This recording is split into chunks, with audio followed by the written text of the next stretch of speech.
Okay, so here I am today with a review of the iPhone 4.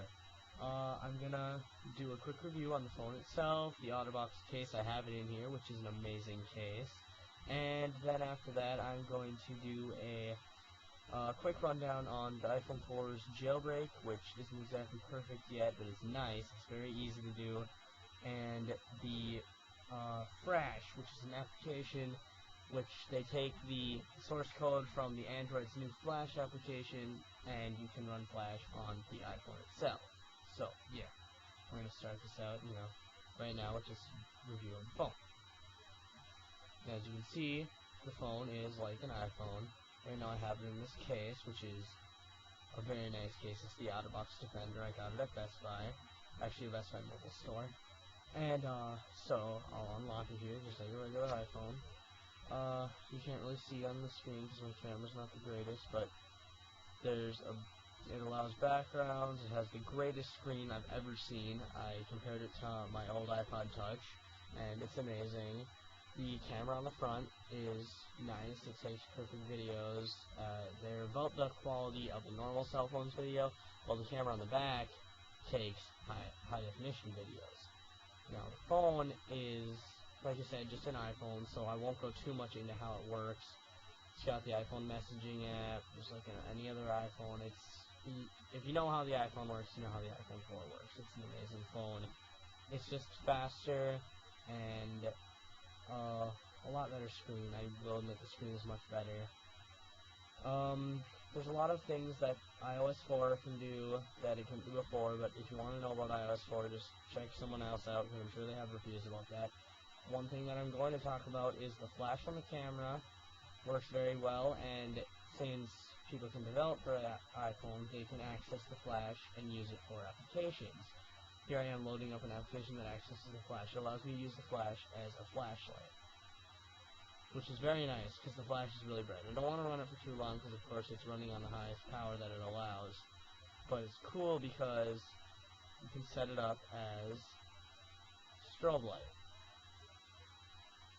which you can't even see that's flashing. There we go. That's a good speed for the camera to see. So, as you can see, it's really cool. It looks a lot better from out in the real part. But there's a lot of other cool applications that use the camera, and the flash is cool, but like I said, it's just an iPhone, so it's just basically everything you can do with an iPhone, but with a flash and with a much faster processor. The phone is amazing. It is much smaller when it's not in this case. This case makes it very bulky, but it also fixes the antenna issue, which I have had, of course. I've never dropped a call on AT&T's network until I got this phone, and that was the first time I've ever dropped a call. So, yeah. Okay, so now here's I'm going to review the actual Otterbox case, which, if you can read the name there, it says Otterbox. This is the Otterbox Defender, the only one that's actually available for the iPhone 4 yet. The other ones haven't been set up for sale yet, but it's a very nice case. It takes a while to put on and take off, but everything's functional through it. There's a cover for the earbud port with a small hole so that you can still use the noise-canceling microphone, which is needed for making your calls as clear as the new iPhone 4 makes them, because the calls are a lot more clear with this microphone. There's one covering up the main 30-pin connector jack, which this flap is a lot harder to get in place, but when it is in place, this flap is not going to move. It's there for good when it's in place, which I just got it in place. Sometimes it takes a while. There's also one right by the mute switch. It's very easy to get your finger in there. It's not deep or difficult at all. Of course, since there's a flash now, they didn't put a cover over the camera, so you don't want to. There's not much worry about the camera anyways. It's a very small area, but it's just if there was a piece of plastic over it, it would glare. Of course, there's a piece of plastic over the Apple, plastic over the screen. Most of the buttons, actually all the buttons are covered. But they work perfectly. The only one that I have trouble with is this one, and I don't really have trouble. I just don't like. Sometimes it's not perfectly aligned. All I have to do is, because usually the front of the silicone will pop off like that. That's when it's not aligned, and you have to put it back on. And once it's on correctly, it'll work perfectly. Now I'm going to show you how the case is put on. It's 3 layers. It really only looks like 2, but it's really it's the 3 layers because it has the screen protector. So you have to the silicone cover, which is over the hard polycarbonate, which you'll see.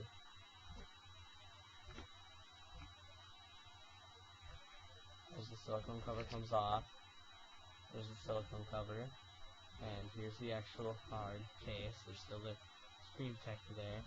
The hard case is held in with these clips, which are also used to hold the silicone cover on.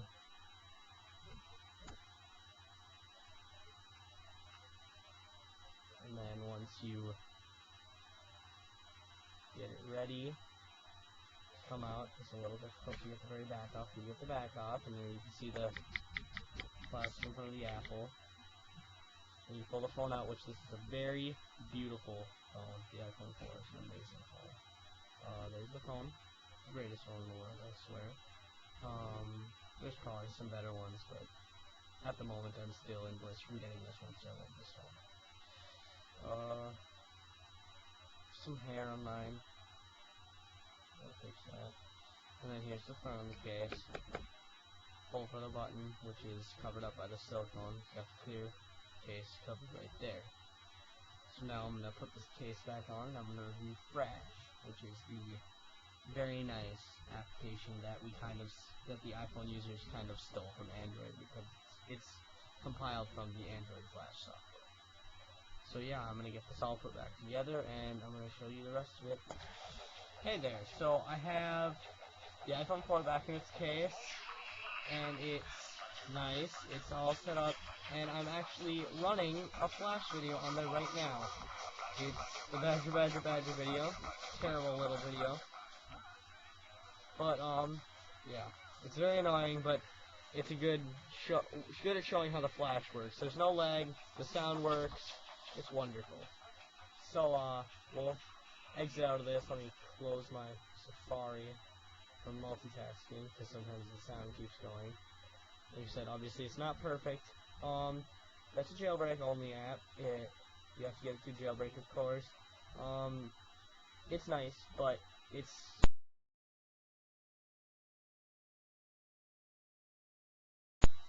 Flash is nice. It lets you play Flash games, which aren't exactly perfect, because a lot of times it thinks you're just trying to move the web page. But I'll show you homestarrunner.com, because that whole entire website is Flash, and it's nice because now you can actually access Flash websites.